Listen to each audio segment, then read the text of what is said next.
Today we will do electric circuit. Electric circuit, as we did earlier, is a circuit in which current carries out in a proper conductor. So this is of two types, series and parallel. This depends on the connection, type of connection, how bulbs or resistors are attached. For example, this is a switch, okay, and this is a bulb, and I attached two bulb in one line like this, and again we have to connect it with battery, right? Negative, positive. So this type of connection is known as series. How we will draw it in electric circuit, I'll show you. Now look at how we have to connect it in the parallel. This is a bulb,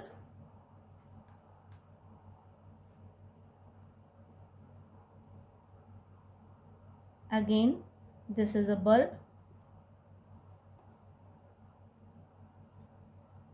rest of the things are same. This is switch, this is your battery, okay. So current again is revolving in the same pattern, positive to negative, positive to negative. Now we will do how we have to show this, represent it in physics, okay. We have to represent it like this, okay. This is the sign. Again we can show here 2 3 4 5 if we want to attach a number of resistors in a series, okay. Here it was a plug, switch,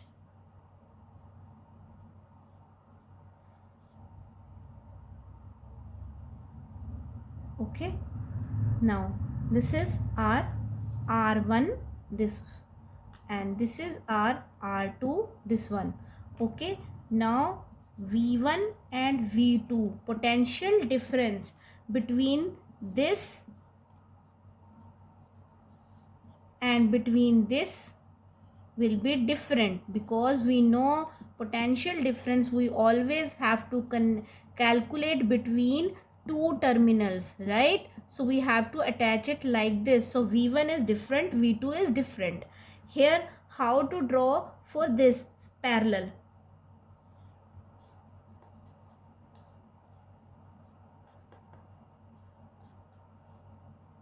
Again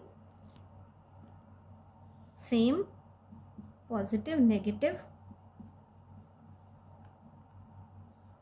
positive, negative. This is R1 for this, R2 for this, and V single V for both, okay. What you have to keep in mind, current will flow from positive to negative, but V is different. V always varies in series, and V remains same in parallel connection, okay.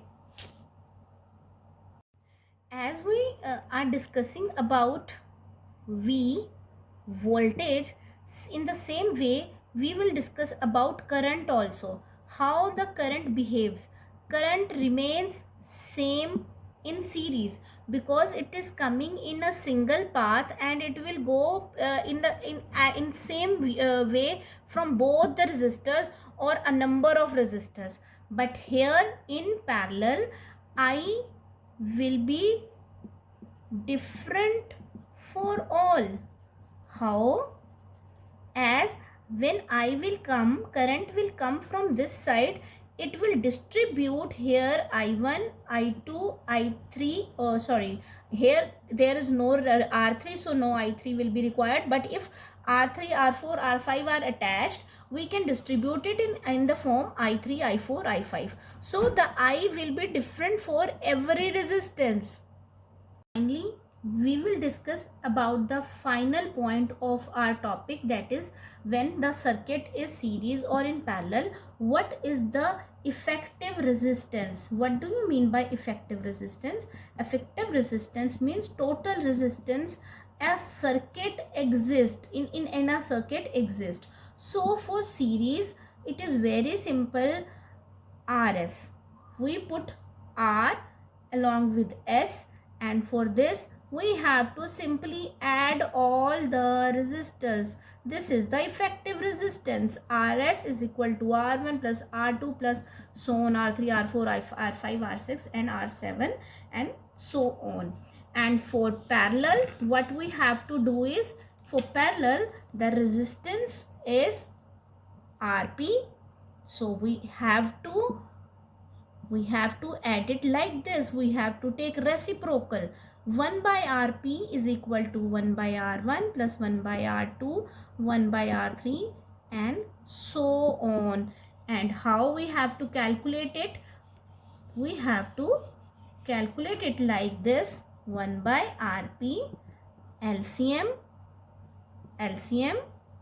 then here we will get the result 1, result 2, result 3 and so on. After getting addition of something, x upon y, let's suppose this is x upon y, but we want to know the resistance in parallel, so the answer will be Rp is equal to reciprocal of this, y upon x. Okay, just remember this thing, this is very important.